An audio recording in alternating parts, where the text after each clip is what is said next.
Welcome to today's hearing on the Department of Energy's fiscal year 2027 budget. And welcome back to you, Mr. Secretary, to the Energy Subcommittee of the Energy and Commerce Committee. Almost 14 months ago, you inherited a department that was not serving the strategic needs of the nation. The previous administration lacked a realistic national energy security strategy. They wasted billions of dollars reducing reliable energy and making our energy systems ill-prepared to meet this historic moment of the next generation economy. After more than a year at the helm of our energy department, things look very different. Under your leadership, our nation's energy strategy prioritizes core responsibilities of energy and national security, reliable power, affordability, and economic growth. You've charted a path to ensure U.S. leadership in future technologies that are reshaping the global order. Finite taxpayer resources have been shifted to focus on abundant, reliable energy expansion. You've harnessed DOE's computing power to AI to use for societal benefit. You've accelerated work on nuclear technologies, increased collaboration to secure the grid during emergencies, and increased resources on our nuclear deterrent. You've also refocused the department's loan program on energy expansion and reliability. Most of these actions are reflected in DOE's proposed budget. These efforts couldn't come at a more important time. International conflicts and decisive military actions by the Trump administration to protect our nation have put increased pressure on ensuring a secure and reliable energy system. While DOE has diligently worked to focus on essential energy and security priorities, more work remains. Affordability continues to be a key concern facing American families. We'd like to get your perspective today on the impacts on oil prices from the conflict with Iran and what the prospects for more stable supplies would mean. And we should also unpack the forces behind higher energy costs.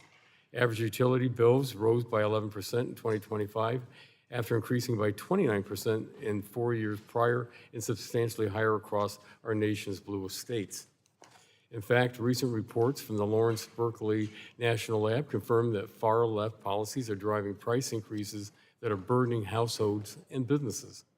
We should examine how misguided policies leave our communities vulnerable when they need electricity the most and what DOE is doing about that.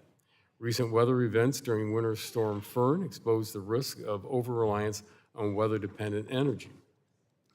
DOE's decisive 202C orders and effective emergency planning were critical to protect against blackouts, ultimately saving lives and preventing billions of dollars in economic damage.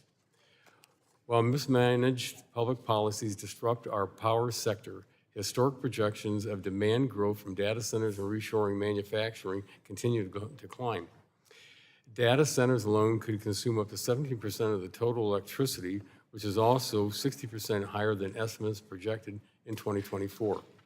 Importantly, DOE has taken several steps to ensure data centers can connect to the grid in a way that drives down prices and does not burden ratepayers with additional costs. This subcommittee has spent considerable time examining this historic load growth and what type of energy system is needed to fuel data center demand.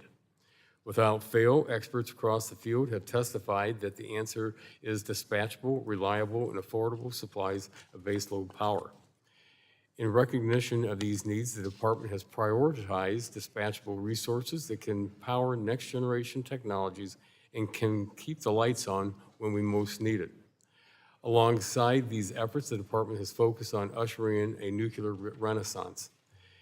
This ranges from your work to accelerate the development of American nuclear fuel infrastructure and of reprocessing used fuel to your work to demonstrate more new reactor designs. We should examine how your work will dovetail with the Nuclear Regulatory Commission's commercial licensing to provide a robust, safe process for nuclear expansion. While the previous administration sought to end the use of fossil fuels, your department has unleashed American energy, like liquefied natural gas, and reversed unnecessary regulations that attack fossil fuel use. I look forward to the discussion today on how your energy and technology priorities will benefit the American people, and I yield back the balance of my time